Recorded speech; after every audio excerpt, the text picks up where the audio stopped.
ஒவ்வொரு ஆண்டும் சுமார் 1000க்கும் மேற்பட்ட புதிய செயற்கைக்கோள்கள் ஏவப்படுகின்றன. முக்கியமாக தொலைத்தொடர்புத்துறை சேவைக்காக அதிகமான செயற்கைக்கோள்கள் ஆண்டுதோறும் பல்வேறு நாடுகளால் விண்ணுக்கு அனுப்பப்படுகின்றன. காலப்போக்கில் விண்வெளியில் சுற்றி வரும் ஆயிரக்கணக்கான செயற்கைக்கோள்கள் செயலிழந்துவிட்டன.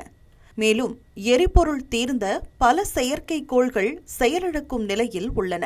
இந்த செயற்கைக்கோள்களில் எரிபொருள் நிரப்பவும் அவற்றின் ஆயுட்காலத்தை அதிகரிக்கவும் அமெரிக்கா உள்ளிட்ட நாடுகள் முயன்று வருகின்றன.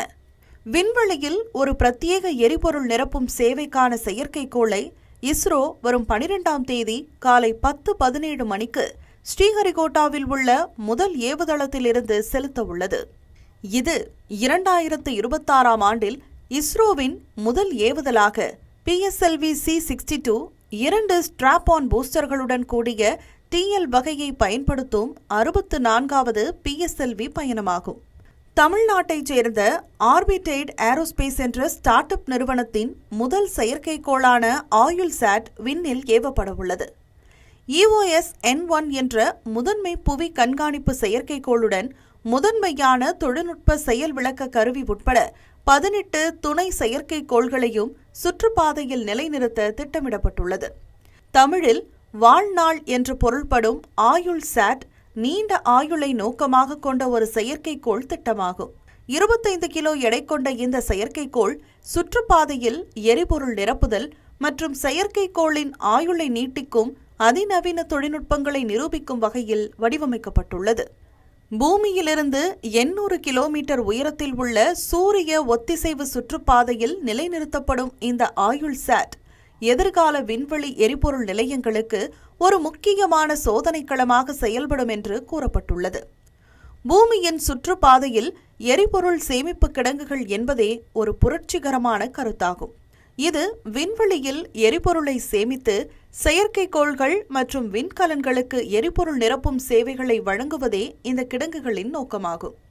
பல்வேறு விண்வெளி திட்டங்களின் கால அளவை மேலும் நீட்டிக்கவும், விண்வெளி குப்பைகளை குறைக்கவும், நிலையான விண்வெளி ஆய்வுகளை மேம்படுத்தவும் ஆயுள்சாட் உதவும் என்று கூறப்படுகிறது. ஆயுள்சாட் என்பது விண்வெளி பொருளாதாரத்தின் அடித்தளமாகும் என்று ஆர்பிட்டைட் ஏரோஸ்பேஸின் நிறுவனரும் தலைமை செயலதிகாரியுமான சக்திகுமார் ராமச்சந்திரன் தெரிவித்துள்ளார்.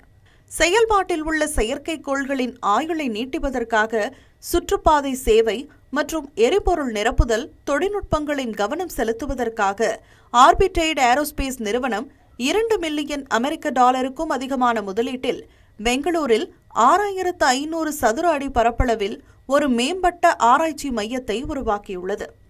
இஸ்ரோ தலைவர் V. நாராயணன் திறந்து வைத்த இந்த மையத்தில் rent house, proximity operations and talking பணிகளுக்கான ஒரு கட்டுப்பாட்டு அறை, செயற்கைக்கோள் ஒருங்கிணைப்புக்கு ஆதரவளிக்கும் எரிபொருள் பரிமாற்ற அமைப்புகள் மற்றும் பல்வேறு ஆய்வுக்கூடங்கள் அமைந்துள்ளன.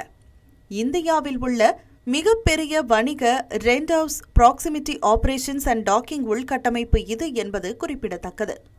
முன்னதாக காமன்வெல்த்தில் உள்ள இந்தோ ஆஸ்திரேலிய விண்வெளி மேட்ரி மானியத்தின் கீழ் ஒரு பெரிய ஒப்பந்தத்தை ஆர்பிட்டைட் ஏரோஸ்பேஸ் பெற்றுள்ளது.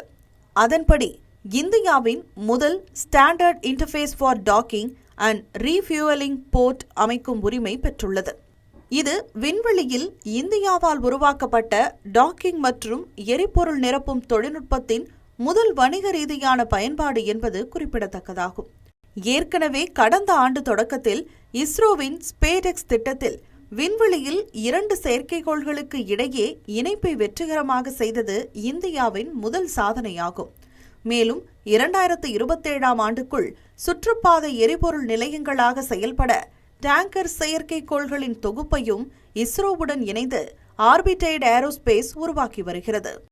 இந்த பண்டிகை நாட்களை முன்னிட்டு வில்லா மனைகளை முன்பதிவு செய்து ஸ்டாம்ப் டியூட்டியில் 50% வரை தள்ளுபடி பெறுங்கள். Premium villa flats across Tamil Nadu from 4.5 lakhs to 3 crores. One layer G Square. For details call 8939750009.